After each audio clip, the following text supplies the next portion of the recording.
God sees the truth, but waits, by Leo Tolstoy.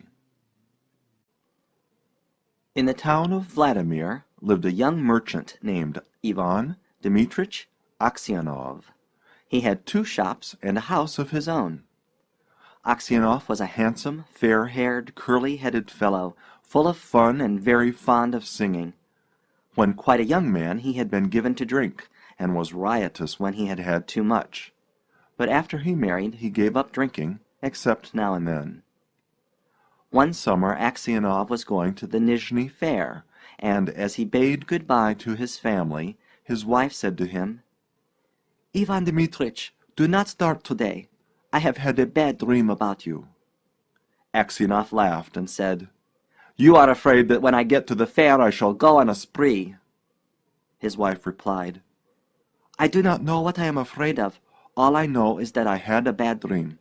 I dreamt you returned from the town, and when you took off your cap I saw that your hair was quite gray."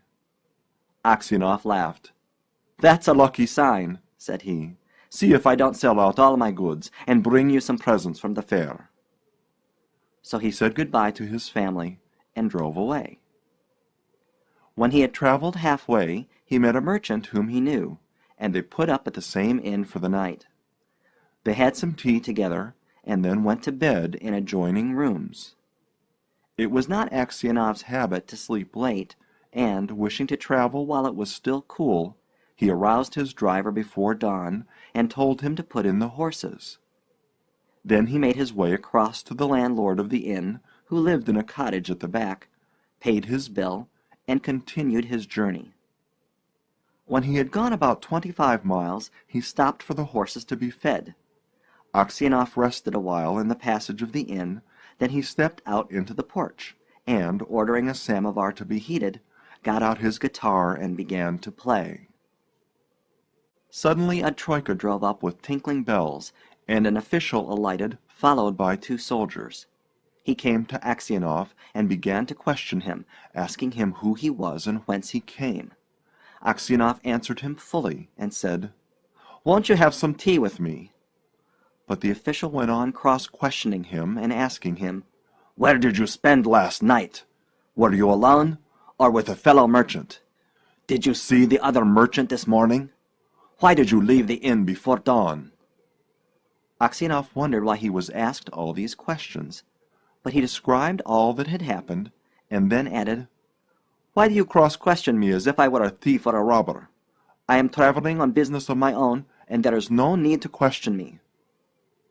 Then the official, calling the soldiers, said, "I am the police officer of this district, and I question you because the merchant with whom you spent last night has been found with his throat cut.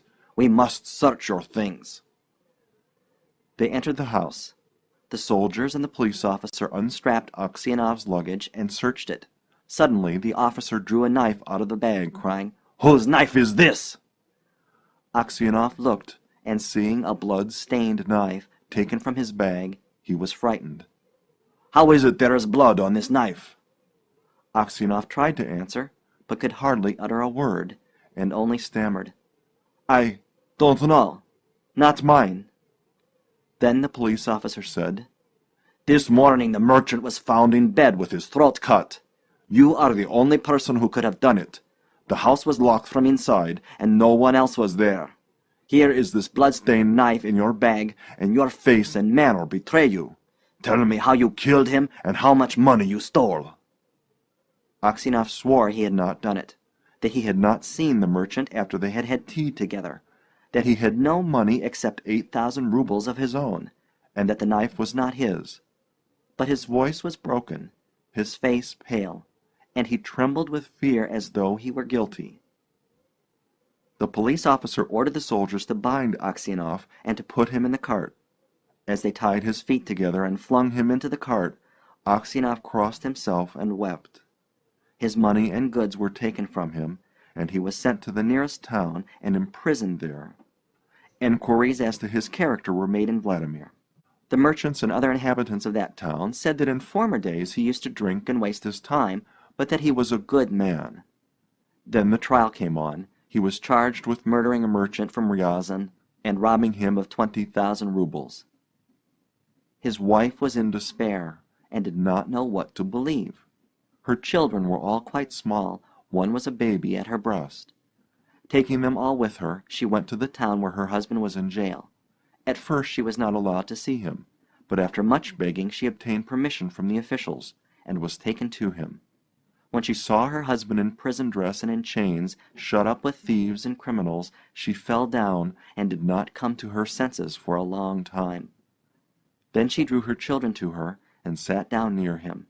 She told him of things at home, and asked about what had happened to him. He told her all, and she asked, "What can we do now?" "We must petition the Tsar not to let an innocent man perish." His wife told him that she had sent a petition to the Tsar, but it had not been accepted. Aksionov did not reply, but only looked downcast. Then his wife said, "It was not for nothing I dreamt your hair had turned gray. You remember? You should not have started that day." And passing her fingers through his hair, she said, "Vanya, dearest, tell your wife the truth. Was it not you who did it?" "So you too suspect me," said Aksionov, and hiding his face in his hands, he began to weep. Then a soldier came to say that the wife and children must go away, and Aksionov said good-bye to his family for the last time. When they were gone, Aksionov recalled what had been said, and when he remembered that his wife also had suspected him, he said to himself, "It seems that only God can know the truth. It is to Him alone we must appeal, and from Him alone expect mercy." And Aksionov wrote no more petitions, gave up all hope, and only prayed to God. Aksionov was condemned to be flogged and sent to the mines. So he was flogged with a knot, and when the wounds made by the knot were healed, he was driven to Siberia with other convicts. For 26 years Aksionov lived as a convict in Siberia. His hair turned white as snow, and his beard grew long, thin, and gray. All his mirth went. He stooped. He walked slowly, spoke little, and never laughed. But he often prayed. In prison Aksionov learnt to make boots, and earned a little money, with which he bought the Lives of the Saints. He read this book when there was light enough in the prison, and on Sundays in the prison church he read the lessons and sang in the choir, for his voice was still good. The prison authorities liked Aksionov for his meekness, and his fellow prisoners respected him. They called him Grandfather and the Saint. When they wanted to petition the prison authorities about anything, they always made Aksionov their spokesman. And when there were quarrels among the prisoners, they came to him to put things right and to judge the matter. No news reached Aksionov from his home, and he did not even know if his wife and children were still alive. One day a fresh gang of convicts came to the prison. In the evening the old prisoners collected round the new ones and asked them what towns or villages they came from and what they were sentenced for. Among the rest Aksionov sat down near the newcomers and listened with downcast air to what was said. One of the new convicts, a tall, strong man of 60, with a closely cropped gray beard, was telling the others what he had been arrested for. "Well, friends," he said, "I only took a horse that was tied to a sledge, and I was arrested and accused of stealing. I said I had only taken it to get home quicker, and had then let it go. Besides, the driver was a personal friend of mine. So I said, 'It is all right.' No, they said, 'You stole it.' But how or where I stole it they could not say. I once really did something wrong, and ought by rights to have come here long ago. But that time I was not found out. Now I have been sent here for nothing at all. But it's lies I'm telling you. I've been to Siberia before, but I did not stay long." "Where are you from?" asked someone. "From Vladimir. My family are of that town. My name is Makar, and they also call me Semyonich." Aksionov raised his head and said, "Tell me, Semyonich, do you know anything of the merchants Aksionov of Vladimir? Are they still alive?" "Know them? Of course I do. The Aksionovs are rich, though their father is in Siberia, a sinner like ourselves, it seems. As for you, Granddad, how did you come here?" Aksionov did not like to speak of his misfortune. He only sighed and said, "For my sins I have been in prison these 26 years." "What sins?" asked Makar Semyonich. But Aksionov only said, "Well, well, I must have deserved it." He would have said no more, but his companions told the newcomers how Aksionov came to be in Siberia, how someone had killed a merchant and had put the knife among Aksionov's things, and Aksionov had been unjustly condemned. When Makar Semyonich heard this, he looked at Aksionov, slapped his own knee, and exclaimed, "Well, this is wonderful, really wonderful. But how old you've grown, Grandad!"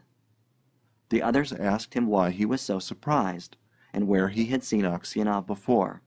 But Makar Semyonich did not reply. He only said, "It's wonderful that we should meet here, lads." These words made Aksionov wonder whether this man knew who had killed the merchant. So he said, "Perhaps, Semyonich, you have heard of that affair, or maybe you've seen me before?" "How could I help hearing? The world's full of rumors. But it's a long time ago, and I've forgotten what I heard." "Perhaps you heard who killed the merchant?" asked Aksionov. Makar Semyonich laughed and replied, "It must have been him in whose bag the knife was found. If someone else hid the knife there, he's not a thief till he's caught, as the saying is. How could anyone put a knife in your bag while it was under your head? It would surely have woke you up." When Aksionov heard these words, he felt sure that this was the man who had killed the merchant. He rose and went away. All that night Aksionov lay awake. He felt terribly unhappy, and all sorts of images rose in his mind. There was the image of his wife as she was when he parted from her to go to the fair. He saw her as if she were present. Her face and her eyes rose before him. He heard her speak and laugh. Then he saw his children, quite little, as they were at that time, one with a little cloak on, another at his mother's breast. And then he remembered himself as he used to be, young and merry. He remembered how he sat playing the guitar in the porch of the inn where he was arrested, and how free from care he had been. He saw in his mind the place where he was flogged, the executioner, and the people standing around, the chains, the convicts, all the 26 years of his prison life and his premature old age. The thought of it all made him so wretched that he was ready to kill himself. "And it's all that villain's doing," thought Aksionov, and his anger was so great against Makar Semyonich that he longed for vengeance, even if he himself should perish for it. He kept repeating prayers all night, but could get no peace. During the day he did not go near Makar Semyonich, nor even look at him. A fortnight passed in this way. Aksionov could not sleep at night, and was so miserable that he did not know what to do. One night, as he was walking about the prison, he noticed some earth that came rolling out from under one of the shelves on which the prisoners slept. He stopped to see what it was. Suddenly Makar Semyonich crept out from under the shelf and looked up at Aksionov with frightened face.